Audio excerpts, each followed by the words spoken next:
بسم اللہ الرحمن الرحیم۔ میرے محترم بھائیوں اور دوستو، صحیح حدیث میں ہے کہ جو شخص ایک کھجور بھی صدقہ میں دے لیکن ہو حلال طور سے حلال کی ہوئی تو اسے اللہ رحمان الرحیم دائیں ہاتھ میں لیتا ہے اور اس طرح پالتا اور بڑھاتا ہے جس طرح تم سے کوئی اپنے گھوڑے یا اونٹ کے بچے کی پرورش کرتا ہے، یہاں تک کہ وہی ایک کھجور احد پہاڑ سے بھی بڑھ جاتی ہے۔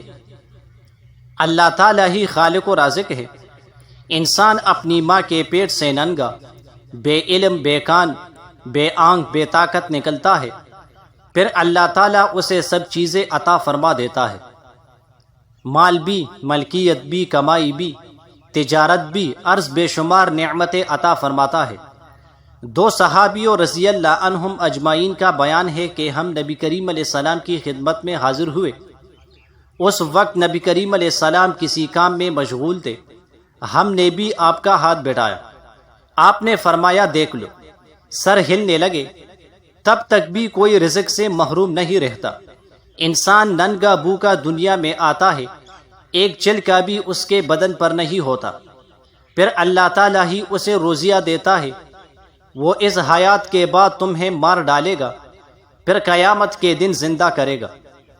اللہ تعالیٰ کے سوا تم جن جن کی عبادت کر رہے ہو ان میں سے ایک بھی ان باتوں میں سے کسی ایک پر بھی قابو نہیں رکھتا، ان کاموں میں سے ایک بھی کوئی نہیں کر سکتا۔ اللہ تعالیٰ ہی تنہا خالق و رازق اور موت و زندگی کا مالک ہے۔ وہی قیامت کے دن تمام مخلوق کو جلا دے گا۔ اللہ تعالیٰ کا کوئی شریک نہیں، وہ بیوی بچوں سے پاک ہے۔ اللہ وحدہ لا شریک ہے۔ حضرت لقمان کی حکمت کا ایک عجیب واقعہ۔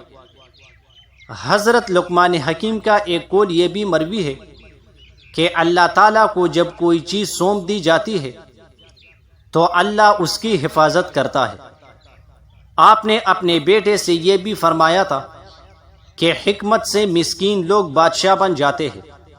آپ کا فرمان ہے کہ جب کسی مجلس میں پہنچو، پہلے اسلامی طریقے کے مطابق سلام کرو، پھر مجلس کے ایک طرف بیٹھ جاؤ، دوسرے نہ بولے تو تم بھی خاموش رہو۔